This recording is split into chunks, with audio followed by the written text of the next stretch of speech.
Welcome to the Growth Pod. Today on the podcast, we have Jon Clemence, who is a professional proofreader, editor, and writer who helps businesses improve their written content to attract more people to their websites and convert them into new clients. Jon, welcome to the podcast. Hey, thanks for having me, Angela. I am excited to be here. I am very excited. We have not had anyone with your background and expertise on the show yet, and you're going to share how we can transform a dull blog into a traffic magnet. And I'm very excited to hear everything that you have to share. But before we get started, can you share a little bit about why you're the expert that we should listen to on this topic? Yeah, so I've actually been editing documents pretty much my whole life. I've only been paid for it for about the past 3 or 4 years. But I was always the kid in school who really liked English class and loved Shakespeare. And then later on, like in college, and I went to seminary, I was always the guy who was like, hey, I will edit your paper for you. Just let me read it. I'll fix all the stuff. Like, I just enjoyed it. And so I had a previous career in the corporate world, but unfortunately, COVID happened and I lost my job. So that was my chance to really sit back and reevaluate and say, what can I do that I enjoy, that I love, that provides value? And so for me, that was proofreading and editing and writing. So I started on Upwork at the bottom is where you have to start. And I was able to grow my services to the point where I was a top rated freelancer on the site. So top 2% of the site. I got so much work. I had actually started an agency because I had to, I was saying no to people because I just didn't have the capacity. So, yeah, I've just been very fortunate to be able to grow this business and really provide that value to my clients. And I'd like to think I know a thing or two at this point. Yeah. Yeah, definitely. It sounds like you've helped so many different people edit, proofread, not only just papers, like you said, in school and things, but now also since you've made the transition out of corporate and into taking this full time, you've been able to have your hands in so many different types of content as well. That tees us off on our discussion today. So, in your opinion, how important is it for a business to have a good blog?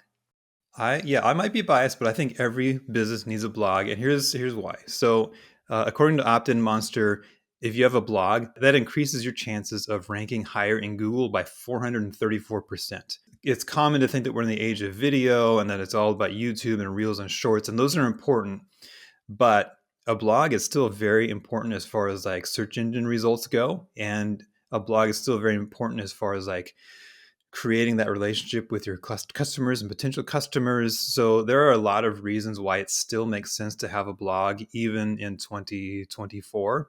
And we can go into that in more detail. But yeah, if nothing else, just to help your SEO and to help your search results, it's worth the time and the effort. It definitely sounds like a blog is great for that search engine optimization and that search ranking. But I also love what you said about giving the information to your customers and nurturing that relationship. So, with that in mind, what are the biggest mistakes that you see clients commonly making on their blogs? Yeah, so I'm going to actually give you three mistakes I see that directly tie into this idea of this relationship with your clients or potential clients.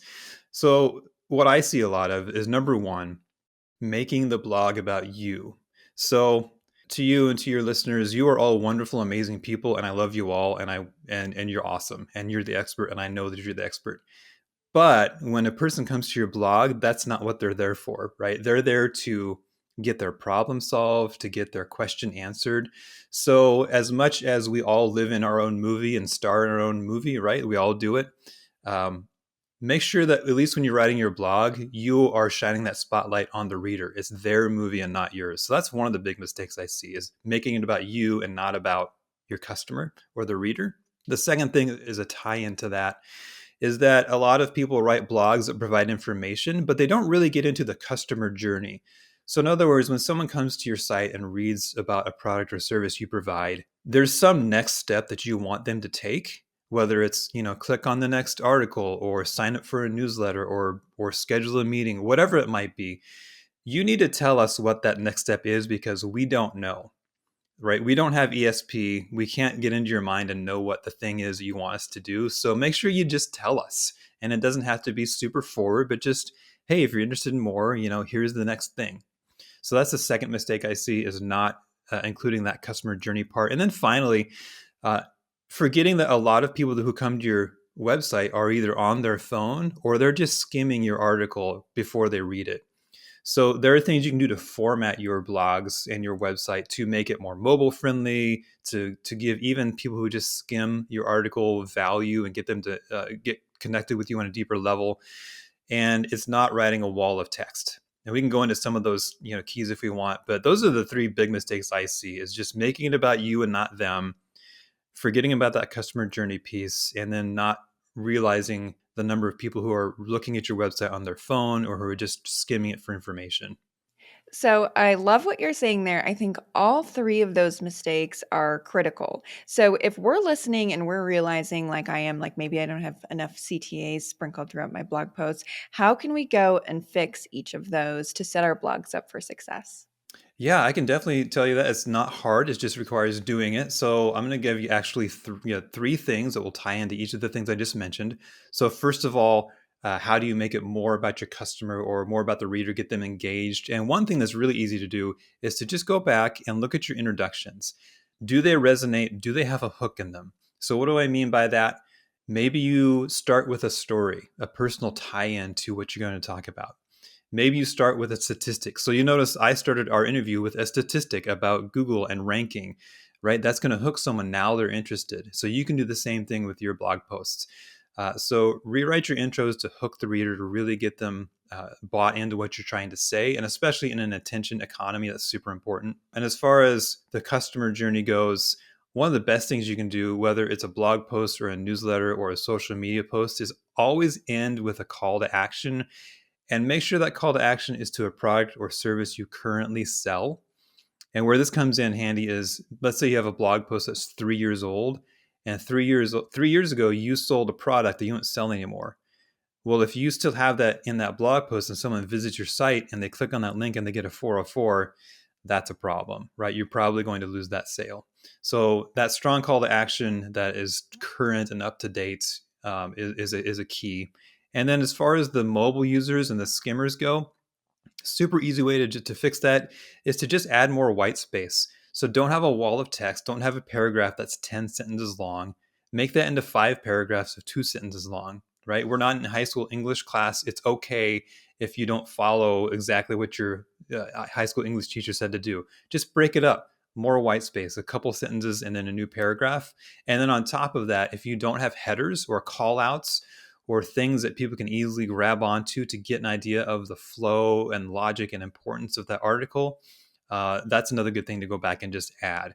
So those are three quick things that anybody can do. And if you will just do those three things consistently, that's going to put you ahead of so many other blogs and so many other companies out there who don't do those things. Yeah, I love that. Very straightforward advice. And I want to go back to the thing that you mentioned about using a statistic to hook. I think that a lot of people think that, oh, well, that's going to alienate a large portion of my audience. But your example in the beginning, sharing how important a blog is for web traffic, nobody listening is going to say, well, I don't want more organic traffic that I don't have to pay for. So you can use these tools in a way that is inclusive, but still really interesting and juicy for the people who are landing on your blog posts. So maybe we're listening and we're realizing that our blog is going in a different direction than we want it to go in, or maybe we're listening and we're realizing that we don't have a blog at all. So, what is your advice for getting things on the right track or starting a new blog from scratch? Yeah, the easiest way to do it is to reach out to an expert, right? So, like for instance, I have a CPA because I don't know the first thing about taxes. I also have a virtual assistant because I have things that I would like to do that I don't have the time to do. So it makes sense sometimes to just outsource that problem. So to call a guy like me and say, hey, my blog performance stinks and I don't know what to do about it. And as it turns out, like I actually have a service that can help with that exact problem. So there are people out there who are more than willing to come alongside you and help you in your journey. And so I also understand that sometimes maybe that's not financially feasible, and that's okay too. So, there's a ton of research out there. If you start just doing some searches on how do I improve my SEO? How do I write a good blog post? It's just a rabbit hole of information that you can go down. So it kind of depends on your financial situation. It depends on your skill set and your desire to maybe do some things that are outside of your core comfort zone or your core tasks that you do. So it's really going to be an individual response. But at the end of the day, the help is out there. There's more information at our fingertips now than there ever has been before. So, yeah, it's just a matter of going out and finding the answer, looking into SEO, learning about it. Or if you don't want to do that or can't, contracting with a guy like me and we can come alongside you and help you in that endeavor. Yes, I love that. It ties back to an episode we did with Richard Walsh, who mentioned that, in the first year or two of your business, you're going to be doing a lot. But there comes a point in your business where you really should be outsourcing things that are not in your core competency so you can free up your bandwidth and focus on the areas of your business where you have the most impact. So I love that you shared for both routes. If you are in that situation where you are doing everything, then there's resources for you. And if you're in that stage of your business where you're outsourcing, or maybe you have a much larger business and you have a team, but you don't want to bring a full-time person in-house to deal with that, then working with someone like you, Jon, would be a huge asset. So you have an agency, you've done all of these great things since transitioning out of the corporate world, but it sounds like even before. I want to know what's next for you. My mission right now is to grow my agency. So I am definitely on the hunt for great clients who do amazing things and want to help tons of people because I want to get in on that. I want to start getting to the point where I'm able to outsource some more of my own tasks, right? And be more on the business than in the business. So that's my next step personally. But as an agency, yeah, we're just looking for those great partners that we can come alongside and make the world a better place. I love that. And when you're looking for new partners to help with your agency, do you specialize in any sort of niche? If somebody's listening and they're wondering if you're the right fit for them, um, what types of people do you help? Yeah, we help all kinds of people. So, as it happens, we do have a specialty in the functional medicine industry. So, that's not the only people we work with. But if you are in that kind of functional medicine field or nutrition or something along those lines, we definitely have expertise in that area. But, we work with a wide range of people and a wide range of tasks too. So, anything from I just need someone to do a light copy edit of my blog posts all the way up to I need someone to edit my book, all the way up to we need someone to just write our blog post for us. We can cover all of that stuff. Amazing. So it sounds like if writing is really a pain in your side, John's the guy for you. If somebody's listening and they want to learn more about your services or just keep up with you online, where's the best place for them to do that? Yeah, there's two ways that you can do that. So the first place is you can go to my website, which is cedarpressproofreading.com, and you can read some blog posts. You can learn more about us and what we do. If you'd like to take the next step, you can book a call right on my website and have a conversation just like we're having right now. You can also connect with me on LinkedIn. You can search for me, Jon Clemence, or Cedar Press Proofreading. I'll come up either way. And again, send me a connection request, send me a DM. Let's start a conversation.